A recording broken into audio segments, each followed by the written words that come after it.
Hey guys, I am back with a new video and this one is gonna be different. This is a different series again and the original title for this is the Jinchuriki and the Dragon. I think you figured out what I'm talking about later on, alright? Okay, let's just start it.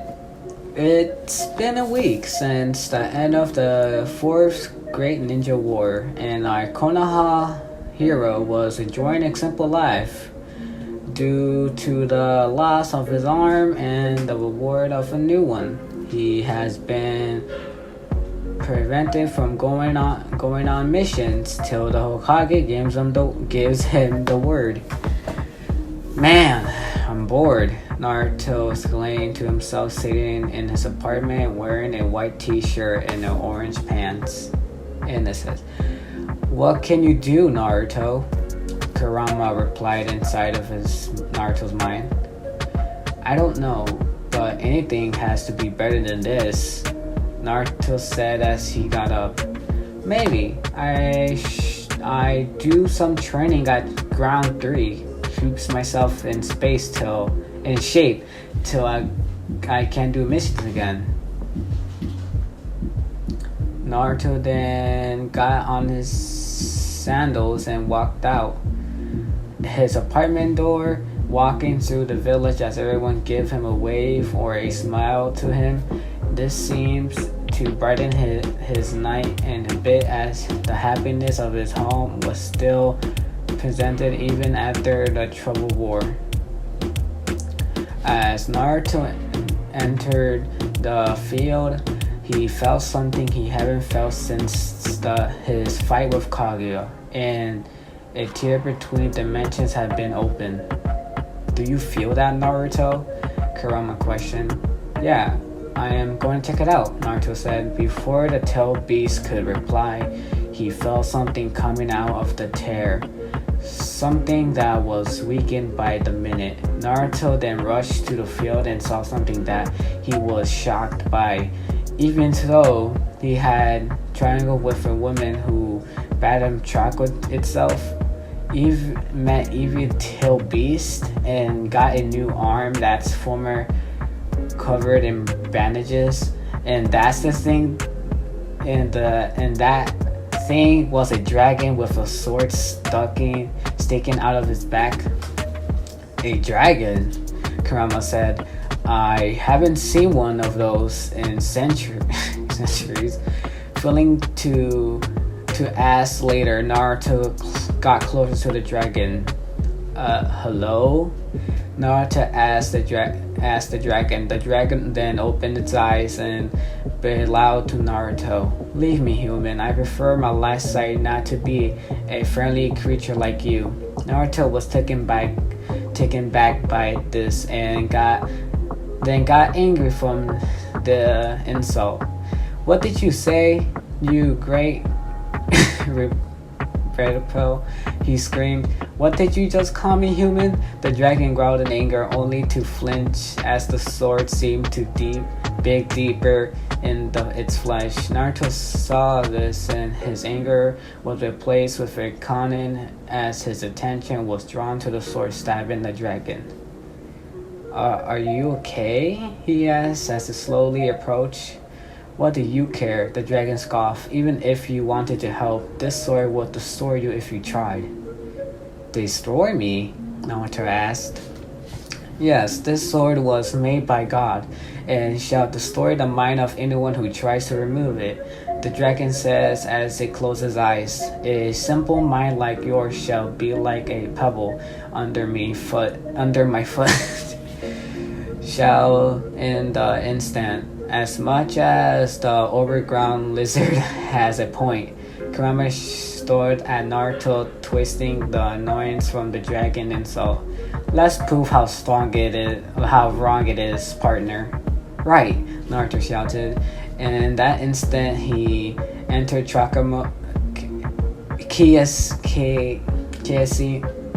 KSM chakra mode, I guess as you put it, and walked towards the dragon, who opened its eyes to see Naruto stood in a strange energy. "What is this?" the dragon shouted. "Give me a moment." Naruto replied as he jumped into the dragon's back and began pulling out the sword. And the fact it was coming out.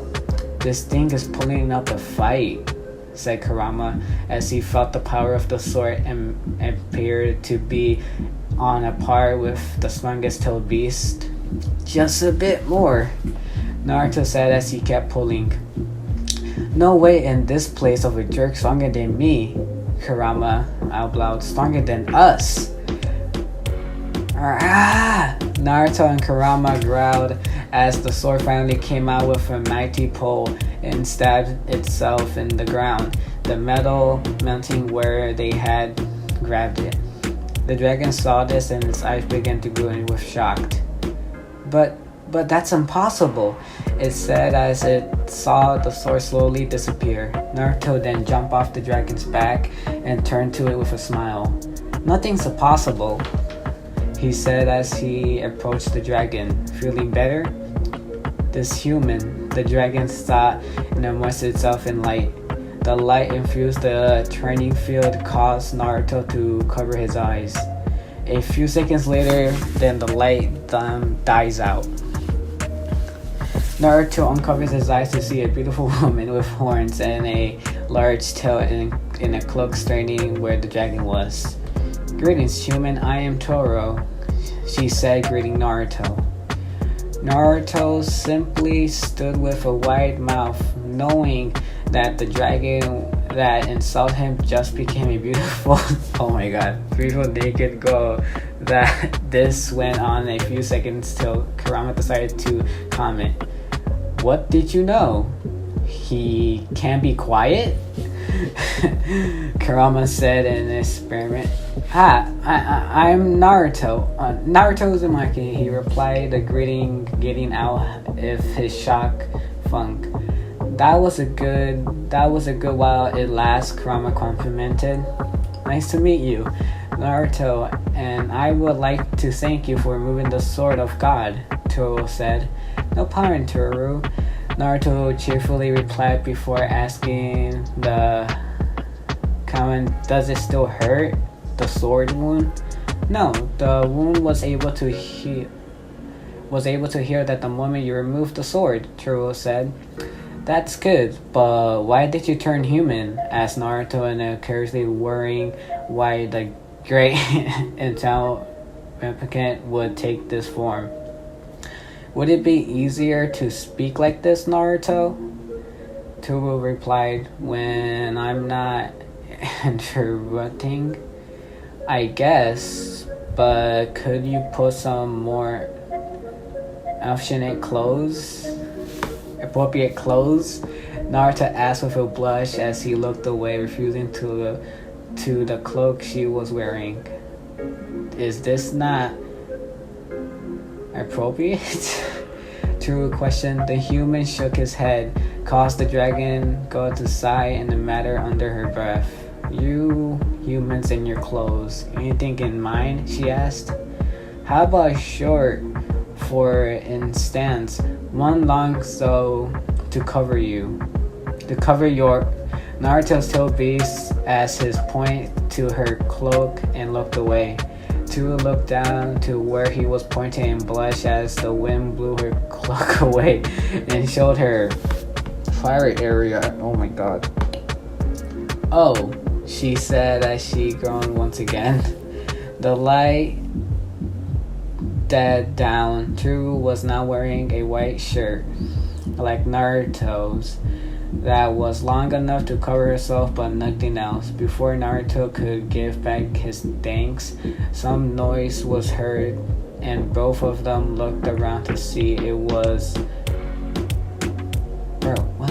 Naruto then turned to the dragon girl and said, we need to get out of here. The light shows of you're probably getting caught the attention of some Ambu ninja. Follow me. Toro nodded as Naruto then turned back to the direction of his house and ran with as fast as he could while Toro followed in ease. They then went by the rooftops till they arrived at Naruto's front door. Is this your home, Naruto? Toro asked once she saw the door.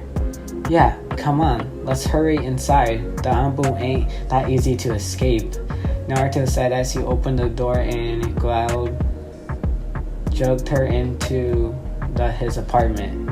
It's bigger inside, Toro said as she looked around inside of his house. Yeah, I know, Naruto said as he walked towards his bedroom.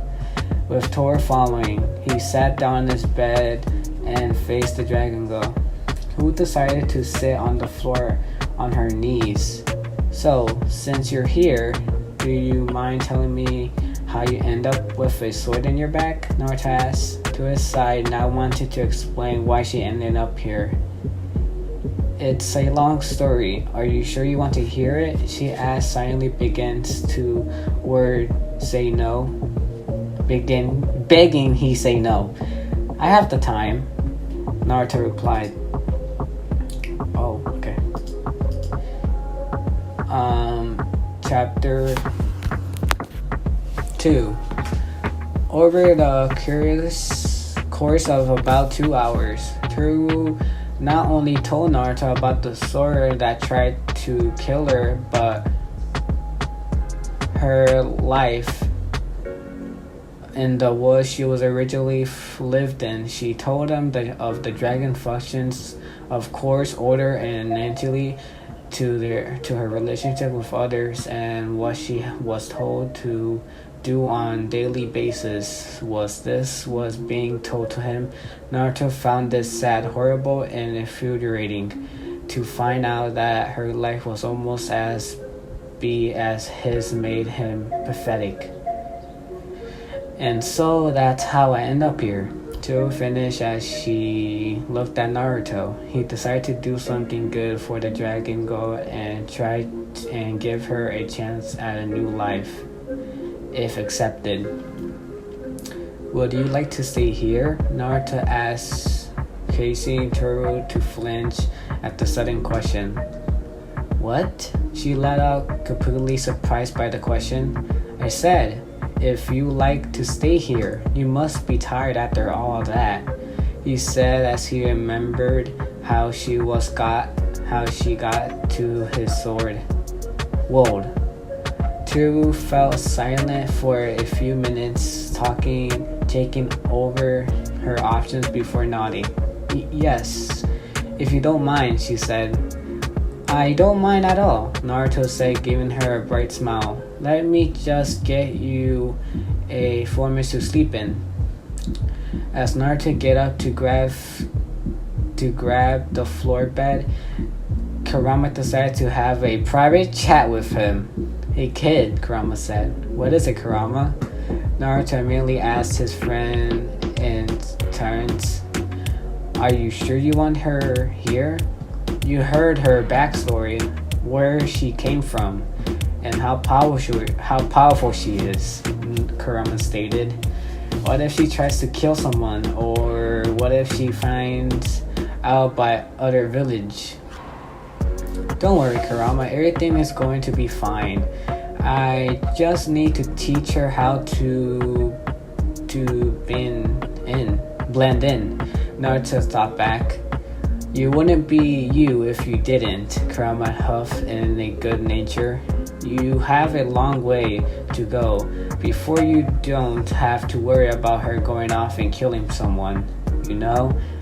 You know me so well, Naruto immediately replied with a smile. To finish their conversation as Naruto got what he needed for Toro and returned to his bedroom, where the dragon girl was still sitting on the floor till he came back and got up. Naruto, you're back, Toro cheered.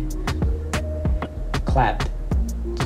Yeah, sorry if I took too long. You can use these for the night, Naruto said as he lay down the floor bed and a blanket and a pillow. Thank you, Toro said, silently touched by the gesture since she didn't know how many beings who would treat her with such kindness.